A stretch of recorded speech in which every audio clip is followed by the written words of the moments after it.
What do you think of the Blackhawks class? What would your like grade be on who they got in the first couple of rounds? So like at elite prospects, like Mitch, David, and I think Daniel put together an article grading every single draft class, and it came out like the day of day two, and the Blackhawks got a B grade in that. I think I see it a bit more favorably than they do. I would give it a B plus, maybe like B plus verging on A minus, but I'd probably still give it a B plus. I think that again with the third overall pick. It depends on who you ask, right? Like some people absolutely love it with Anton Frondel, and other people have more question marks. I do think that Chicago is an organization that's able to like complement the flaws and strengths of Frondel better than other teams would have been able to, and that he's going to fit in better in that organization with what they already have than with other teams because he won't be expected to be like a puck carrying line driver in Chicago. You have so many guys that can do that, right? Like Bedard and Nazar and even Oliver Moore. On all three lines, you're going to have a player that like excels in that facet of the game. But Frondell, like in terms of like the metrics that Mitch Brown tracks every season, one of the worst transition forwards in this year's draft class. Like just incredibly uninvolved in terms of offensive transition. He's really good in the defensive zone and very good in the offensive zone with specific things. Like he can shut things down defensively and he can score goals like with his whopper of a shot. But connecting those two ends of the ice, I think, is definitely a work in progress with him that he'll need to develop before he can excel in the NHL. That said, I think for me, yeah, like a B plus feels about right for me because even though I have a couple qualms perhaps with that Frondell selection at third overall, I think that like again in this year's draft class. There were a couple players I think that were like quite clearly tiers above Anton Frondel that were left available on the board, like notably guys like James Higgins and Porter Martone. But if you're going for a guy who's probably going to be a physical centerman, he makes a bunch of sense. What I loved with the Blackhawks were the subsequent picks after that. My favorite player in the draft class, Václav Nesteršiel, landed with his boyhood Hawks, which is just makes everybody happy. Mason West is a whole bunch of fun. So you got a lot of guys I think are quite interesting. And even beyond that cutoff, right? Like Nathan Bain is a very skilled goal scorer and overall offensive producer from the WHL. And Julius Sumpf is a pretty projectable bottom six guy who works hard defensively, has decent details, and I think has like a better than 30% chance of making it. And when you're picking in the fourth round, you take those odds, in my opinion. And then yeah, guys like Ashton Cumby as well, who's just really big and mean and hits hard. He logged like over 100 penalty minutes last year, but like the skating will need at least 5 years work before he's pro ready.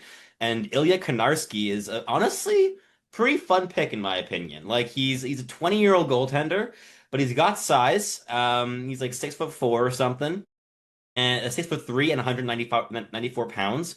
And this year in the MHL, he was top four in save percentage, right in the mix with Pyotr Andrianov, who went in the first round to the Columbus Blue Jackets. So he's 2 years older, which definitely plays a role here. But I think in terms of swings on netminders, you could do a lot worse. I think in the later rounds. So as a whole, I thought it was a pretty good class, and that there was a pretty cohesive idea as well of what the Hawks brass went into the draft with of what they were looking for in terms of complementing their lineup. They were looking for a bit more meanness, a bit more power, a little bit more middle drive, and a little bit more physicality. And I think they got that on all fronts while still being able to add skill and scoring threat up front. So can't really complain too much here. I just think that maybe if you take a step back and look at the fact that a second and third overall pick ended up being Artem Levshunov and Anton Frondel, who in my opinions both have decent chances at ending up as a second pairing defenseman and a second line forward, respectively.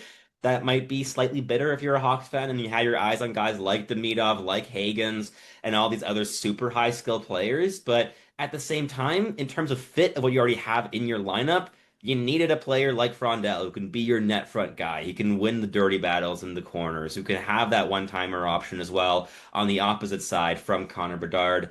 I think this is a perfectly serviceable draft class. But I can see why some Blackhawks fans may have been a little bit disappointed, especially after that first pick of the draft. Yeah, had to bring up Demidov. I feel for any Blackhawks fan that's watching because that's just I was a Demidov guy. But I regress.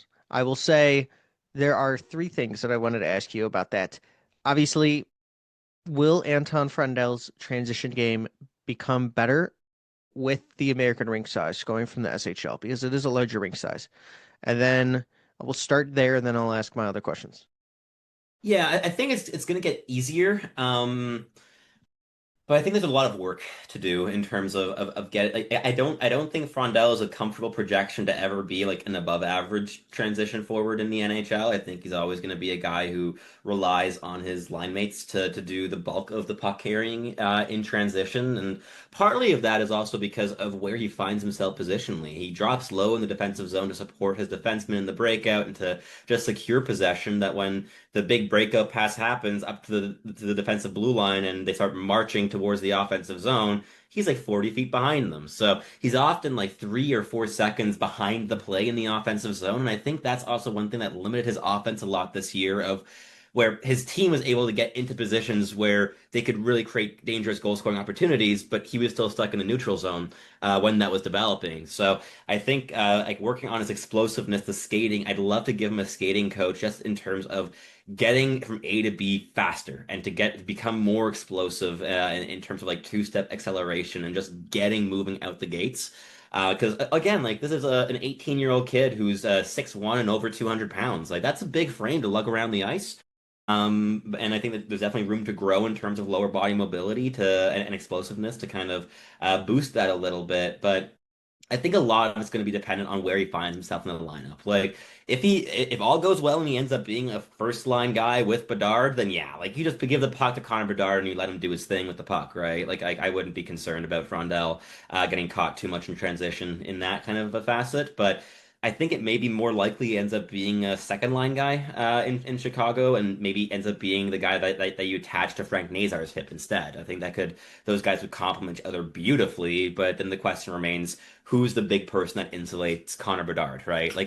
If I had to guess in terms of like long-term projections of what you have in the system right now, it would be that Bedard stays as your 1C, that Frondell ends up being your 2C, who takes a bit more of the matchup minutes, and you kind of see where guys like Nazar and more kind of fall around them. But I'd probably end up putting Nazar on the wing as well. Maybe more ends up being like a really speedy 3C, but Sacha Boisvert is definitely going to be competing for that slot too. So you have a lot of pieces coming into the fold, so you're going to see how things kind of fall. But yeah, I think that in terms of transition impact, this is a guy who reminds me a bit of players like Bo Horvat or like an Anders Lee in terms of they can make a good first pass. That lack of explosiveness often means that they lean a bit more defensively than offensively, and Brundle's gonna compensate for that with his one-timer shot, right? Like he's gonna get scoring opportunities, but we'll see. I think like especially like the even strength scoring is gonna need to adapt a little bit to translate. So you were talking about like him with Connor Bedard, and one of Connor Bedard's like main weaknesses is that his explosiveness, the skating, and it kind of seemed like both the Frondel and Bedard are have similar strengths and weaknesses, which is a little interesting. I think Frondel's better defensively, but Bedard's better play driving, play making, and Oh yeah. score. Like his shot is probably better. I mean, Oh Bedard's yeah, shot easy, was, easy, yeah, easy. yeah. Like not a competition in my eyes. Like Frondell has a hammer of a shot, but Bedard's is one of the best I've scouted in the last. Like I don't think I've scouted a better shot in my experience scouting than Connor Bedard's. So yeah, Yeah. I mean, it was being compared to Matthews, and we saw what Matthews did. yeah, yeah. Like he just had a lot less weight behind it. So that, but apart from that, I think like it's a better he has a better shot than Cole Caulfield does, or at least at the same age. Like maybe now it's a bit closer, but yeah. When we're talking about like Anton Frandel, we asked him at the combine what position he wants to be and wants to play. He said whatever Bedard's not. So it obviously seems like he would want to play with Connor Bedard. I mean, why wouldn't you? But do Yeah. you think that like let's go to the Mason West pick here. Skip over Voslov for a second. But Mason West, the Blackhawks traded two second round picks, 34 and 62, and then a 2027 fifth round pick. What do you think about that trade? And what do you think of like the upside Mason West has towards his risks of playing football, not making it to the NHL, as well as, his skating? The football risk I'm not really concerned about anymore. Like football, yeah. So he still has one more season, his senior year in high school football that he's gonna be playing. But he's already voiced his commitment. He's already committed to Michigan State for hockey. Like that decision has been made, in my opinion. Some people have been a bit concerned about like injury potentialities as a quarterback playing football, but um, I think like hockey is just as much a contact sport as football is. Like you have CTE issues in both, and as a quarterback, I think like yeah, like hits to the head, especially when you go up levels, become really big concerns. But I think for a 6'6" quarterback playing high school level football, I think hits shots to the head is a bit more difficult to come by of like players that can even reach that high to hit him. So. I'm not too concerned with the football. I think it's I'm looking forward to kind of seeing how he does in football this year because I think it's just fantastic that an NHL drafted player is going to be a quarterback in high school football this year.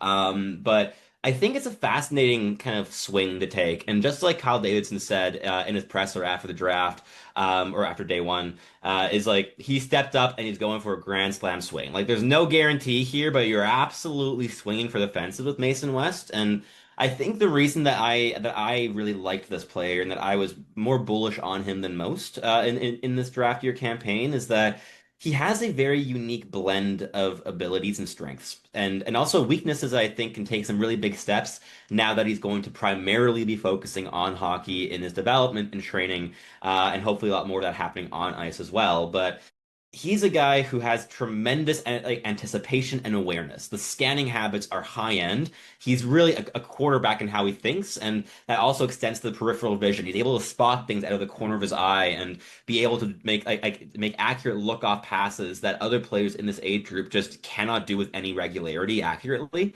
And for him, it came much easier this season. On top of that, he's a fantastic skater. The fluidity with which he moves, he's so athletic. And of course, right, he's 6'6", 200 pounds. He's a big guy, but he still doesn't really know how to use his physicality. But I think that's a good thing because it extends his ceiling significantly at this point. He's going to take 5 or 6 years to crystallize into an NHL piece, but I think when he gets there, that this is a player that's he's going to have a mean streak because he's always had the desire to get involved. He just doesn't know how to do it most efficiently just yet. So like lowering bending his knees, getting low in battles rather than just being upright. He's often out leveraged in the corners this year by like 5'8" defenders and stuff, where like he's looming over them but just cannot get to the puck. I think these types of things are going to take some real strides in the coming years, and Michigan State's a fantastic program to be going to. So I think there's a lot of things that kind of stack the odds in his favor, but he still remains a very, very like long runway, raw player who's no guarantee, but the type that could be a very like a unicorn of a second line scorer someday who brings you intensity, brings you range and that mobility and flashy handling skill. Like he has so much to be excited about, and I think he'd be a great complement as well to the other players in the system. Whether you're talking about guys like Nazar or more players who can push the pace and keep up with his skating, I think that could be really fun down the stretch. Yeah, I really liked Mason West during the season, and I feel like the football is a little overblown. I just wanted your opinion, and I thought that was great. Very high hockey IQ. He says that he's like a Tage Thompson, taller guy that can do a lot. I want to talk about your favorite player in the draft, Vaslav Nestrasil, who was my favorite player in the draft. I mean, we've been talking about him at 25 for a very long time, or wherever the Blackhawks were drafting with the Toronto pick.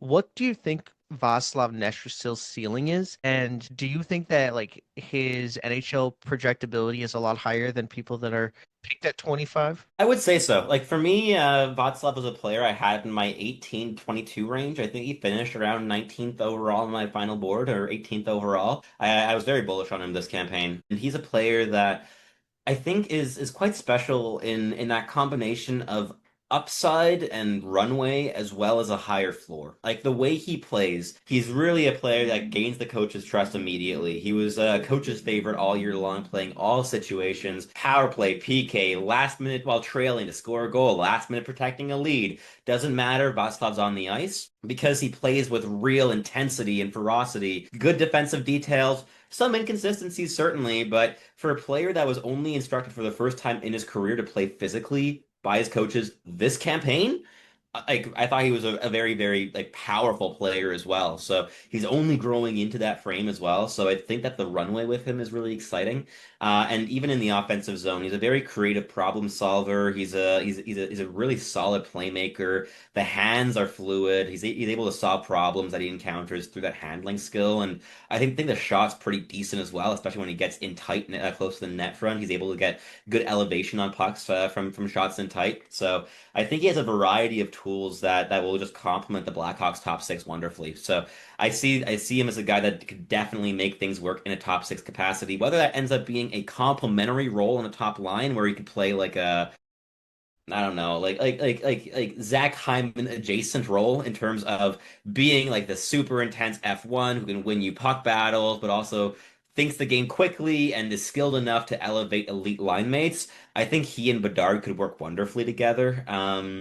I think he could also play very well off of a player like Anton Frondel. He has the playmaking ability to elevate the goal scoring with Frondel, and also him as a righty, Frondel's a lefty. That works quite nicely together, I think, too. So. You have some nice potentialities, I think, with those players, but I think especially as well, like in terms of adding, as you were mentioning, like earlier in the show, the Blackhawks have only been like selecting undersized forwards in recent seasons, bringing in guys like Václav who have the skill and the intelligence to keep up with all those guys. But also bring elements of power and size and insight and middle-driven games and all these different habits. I think is going to also open up so much space and time for the smaller guys to do what they do best. So I love the selection for Chicago. I thought it was great value at 25th overall, and he was definitely a player that I know was crossing his fingers to be selected by Chicago. So you never want to shy away from players that want to be drafted by your team specifically either. So I think it's a great fit on all sides as well. So obviously, I might put up the reaction that Vaslav did, but it was just so amazing to see him that excited to be drafted by the Blackhawks. I want to stick on the Blackhawks for just a couple seconds before we go to the Habs.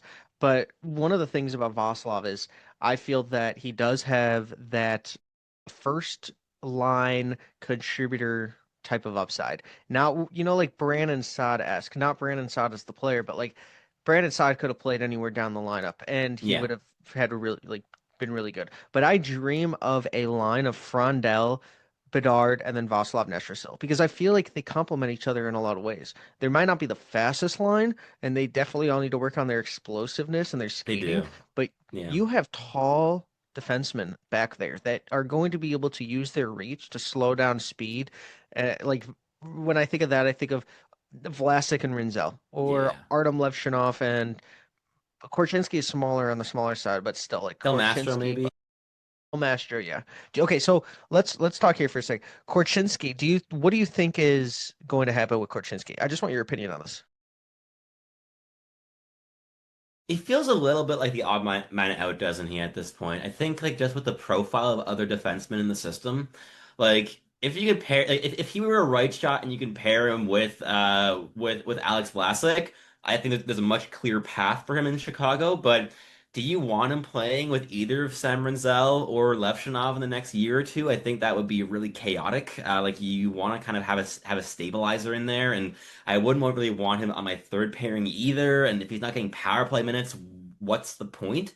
But at the same time, you'd probably be selling low right now if you are trading him. So he's, I think, a tough one in terms of the situation right now, who maybe has been like left behind a little bit from the decisions that the organization's made in the last year and the players that they've gone out and acquired. Um, a fresh start could be useful. Like we've seen a couple like prospect hockey trades happening recently, right? Whether it be Logan Mailloux from the Montreal Canadiens going to St. Louis Blues for Zachary Bolduc, going for a defenseman for a forward, or even like just like yesterday where we saw a forward for a forward, and yeah, like contract played a big role there with Isaac Howard and Tampa Bay not working out, but he got sent over to Edmonton in exchange for Sam O'Reilly, two very different players. O'Reilly's like a reliable two-way center who's going to be like a third line guy in the NHL, and Howard's going to be like a top six winger if he makes it, or an AHL top six if he doesn't. But I think that maybe exploring that could be interesting with Korchinsky. I'm sure that there are teams that still covet his combination of mobility, offensive instincts, and that could use a guy to run a second power play unit in their lineup from like, maybe a bit more of an insulated role down the lineup. But yeah, he's a player that I think I've always been a bit more skeptical on. Like I had him ranked 27th overall or 29th overall in his draft year. So when the Blackhawks selected him at 7th, I was like, that's a bit rich for me. But yeah, I think that he may be one player that gets sacrificed from this lineup. But I think if he does stick around, it'll probably in the short term be in a third pairing insulated role with a. Do you have any like veteran solid right Ds that could like Connor Murphy. Yeah, Connor Connor Murphy? Murphy. Yeah, I think that could theoretically work. Like ideally you'd give him some kind of power play because he needs puck touches. Like if you don't get him puck touches, he's not going to be helping your team win games. But yeah, I think that especially with the rise of guys like Brinzel and Levshunov, you have other young players who also need those puck touches that might get priority in terms of development. So it's an interesting storyline to kind of keep track of. But where do you stand in terms of Korchinsky at this point? Korchinsky's A game is very skilled offensively, but he is like very little B game. It's not like I would have rather had Jackson Smith. I love Jackson Smith. Blackhawks fans are going to see Jackson Smith, and then that's kind of what Korchinski could have been. I think Korchinski Yeah. has more raw upside offensively and has a little more skill there, just in his twitch and like, I mean, he's 2 inches smaller, 3 inches smaller, but you kind of just see more offensive ability. But what are you going to do? Play him over Rinzel on power play one or Artie in power play two? You got to prioritize giving Artie touches because that man shoots 10 shots a game if you let him. He is not afraid to shoot the puck. Kevin Korchinski is not afraid to shoot the puck either. But the thing is, he has like very little confidence right now because of coming up to the NHL too early. He should have played in the WHL. Oh yeah. Like, I would have loved it if him and Mirka were partners. I know they couldn't, they'd never overlapped, but just imagine him with Mirka. Allow him to just do whatever he wants in Seattle and then let him cook. You have Braden Coots who was there and they were roommates. But I just feel like I really like Kevin Korchinski. I see that 2022 draft and see it as a very historic draft for any team. When you get Frank Nazar at 13 and Sam Rinzel at 25, and then pair that up with your seventh rounder, that could be, he's not, he's, is he going to be a 500 game player? I have no idea at this point. You probably want that for your seventh overall pick. So I don't know if he's going to live up to that billing. But the thing is, if he figures it out defensively and grows, gets some more muscle, he's a good skater. The minus numbers were terrible, but everybody was going to be bad. If this guy was like on the Florida Panthers, I would see no worries why he was not going to turn out really well. But the thing with the Blackhawks is they get dominated very quickly. You see Kevin Korchinski, and you're like, I'm going to go after him. There's really no Yeah. right-handed defenseman that's a superstar on our team. If you had that, like I would have liked the Blackhawks to try to go get Bowen Byram and just pair him up with Korchinski because you sell off of Connor Murphy. A contender's going to want him, but I think that Korchinski needs somebody that he can grow with, not a 31-year-old defenseman that's on his way out. Even though Connor Murphy's good, but he's injury prone. So what? He's going to develop really good chemistry with this guy, then you're going to trade him at the deadline, or he could get hurt. Like, I just don't really like that. I think Kevin probably spent some time in the A this year. He was AHL MVP. You saw what he did in 3-on-3 hockey. I think Kevin Korchinski is made in a lab for 3-on-3 hockey. Give him some space. But talking to Shane Malloy, who is a godfather of like hockey prospecting, I mean, he told me about the A game and B game and C game. C game is mainly height, but B game is basically when you are on time on ice, you're going to get the puck for about 5% of your entire shift. Patrick Kane might get it 7 or 8%. So it looks Yeah. like he has it more.